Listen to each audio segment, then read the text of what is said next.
Okay, hi everyone, welcome to another Matthews modelling. Hopefully I've got this one uploaded as soon as I wanted to, after the Lima Junior video. Like I say, I want to get them rolled out as quick as possible, these next few videos, so here we are with the second one. Right, as the title suggests, Matthews modelling Hornby Pannier. Now a few months back, a little time before Christmas, I got a Hornby Pannier tank, very cheap, 10 or 15 pound. It is the older style Hornby Pannier, but hey, that doesn't matter to Matthews modelling. If I can create a little project, then I will.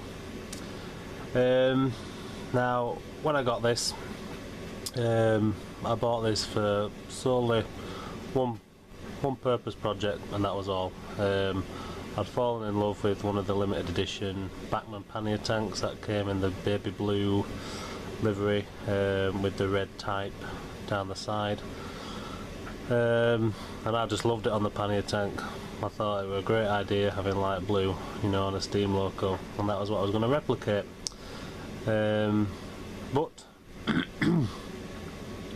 looking at the body, and when the loco arrived, I went off the idea slightly.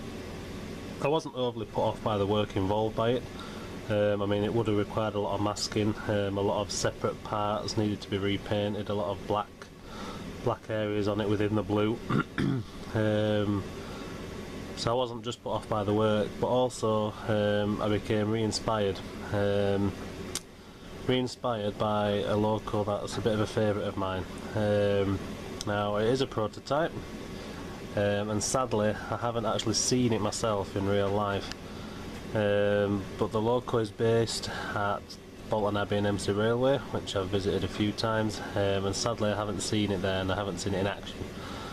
But however, I'm fully aware of it, and when I was there I got a nice postcard with a lovely image of it on the front, and one of my Instagram followers regularly actually has posted a few pictures of this particular loco, and whilst I've been watching it more and more recently, my ideas for the pannier tank started to change, and I did my best in replicating this livery off this particular loco the best I could onto the pannier.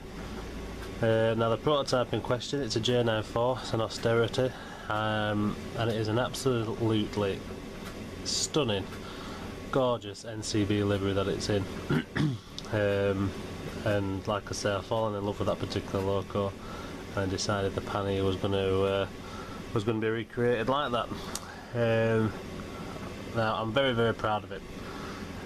Very proud. This is quite possibly one of, I don't know if it is the most proud I've ever been with a project, but it's not far off. I'm extremely happy with how it's turned out.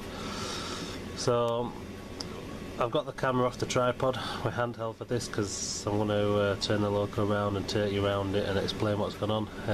But before I do, just look at that 22. Cracking shot there, love it. Right, so onto the pannier. So I will just slowly move back on my little wheelie chair, and here she is, my Hornby Pannier project, complete-ish, or definitely complete for now.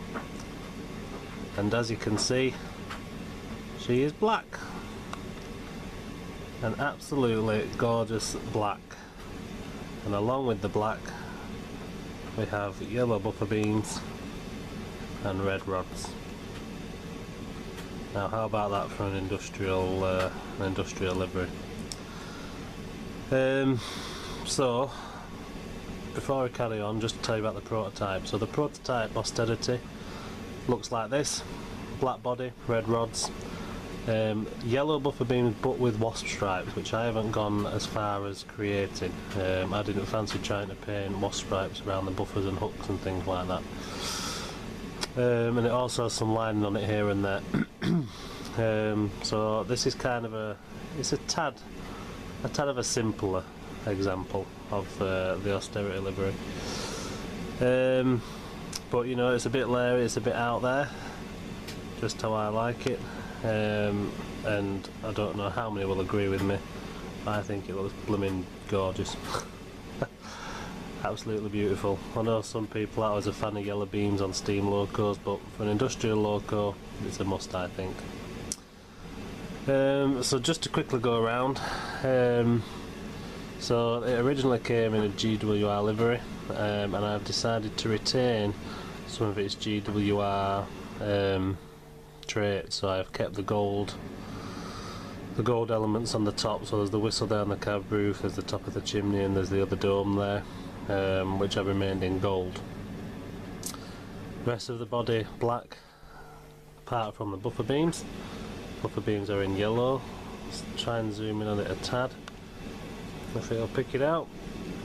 Buffer beams are in yellow, which this is the only part of the loco I've weathered. I've toned the buffer beam down a little bit, because alright yellow, but it is a tad bright as well, isn't it? So it has had some black washes, and also on there I've added some 3 links onto the hook, but you can't see from this angle. Then as we zoom out a bit, I've obviously got the red rods. They're in a very subtle matte red.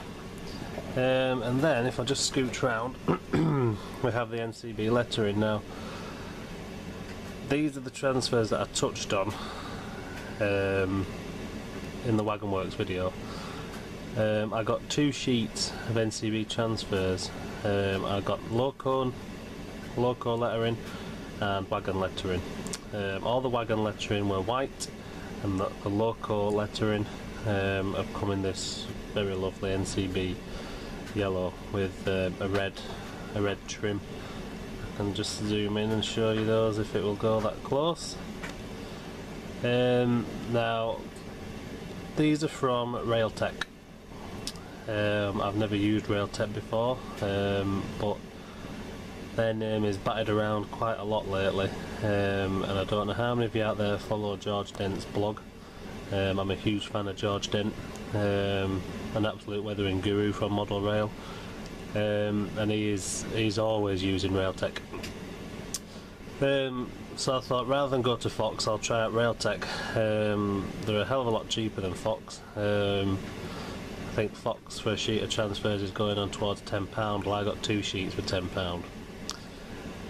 But I have struggled in using them, and this is where I'd like anyone out there who has used Railtech just to give me your opinion.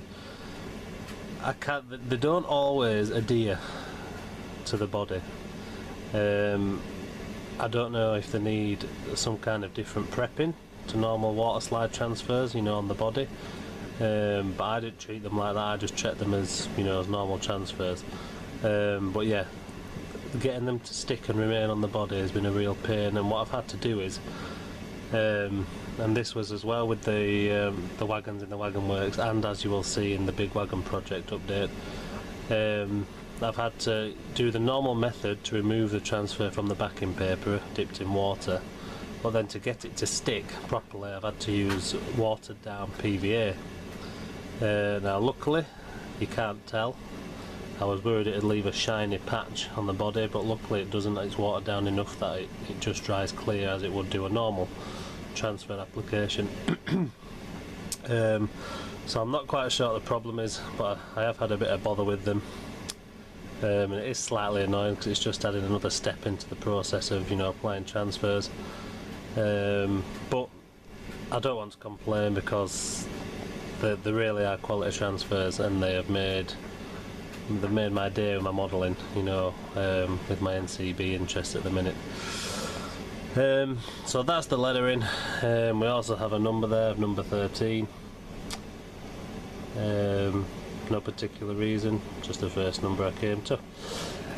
And then I have added a crew inside. Now adding crews isn't always something Matthew does, but for this one I thought, yep, I'm going to go the full slog with this, so I've added a crew in there. And then the rear of the model, if I just very slightly pull it forward again, we have the yellow beam, and I've put a red lamp on there, and added the vac pipe. Oh, and also three link coupling. And I'm just I just love it. I'm just so proud of it. It's just gone together so well, and I think the eventual outcome of all the colours against the black, I'm just really happy with it.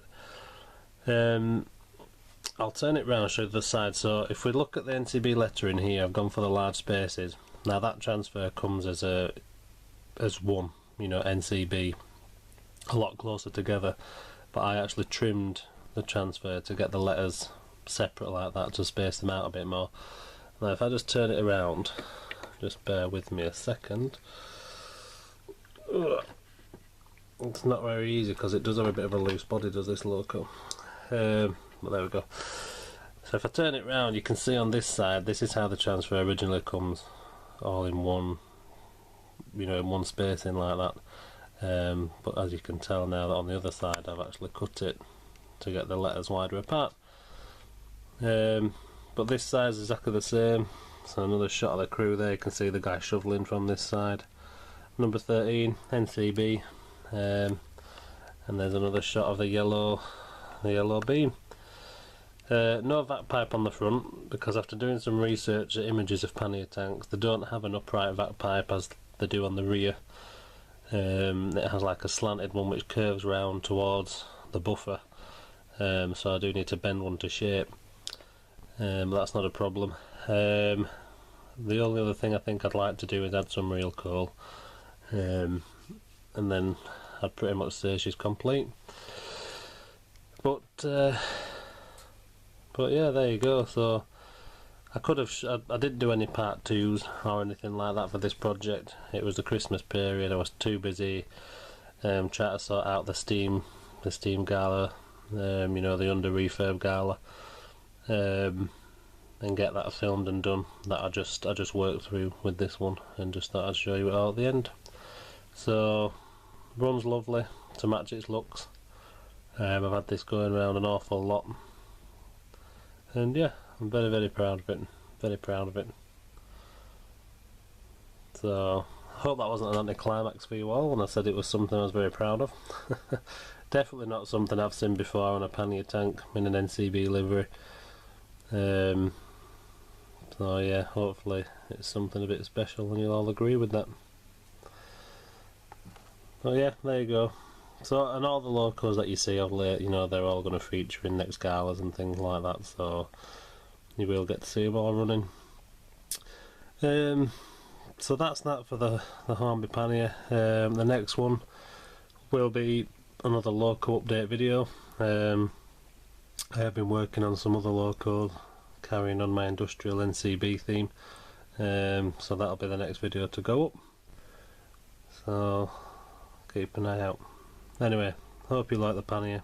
I'm in love with it, really proud of it, but let me know what you think and I will speak to you on the next video. So thank you for watching, bye bye.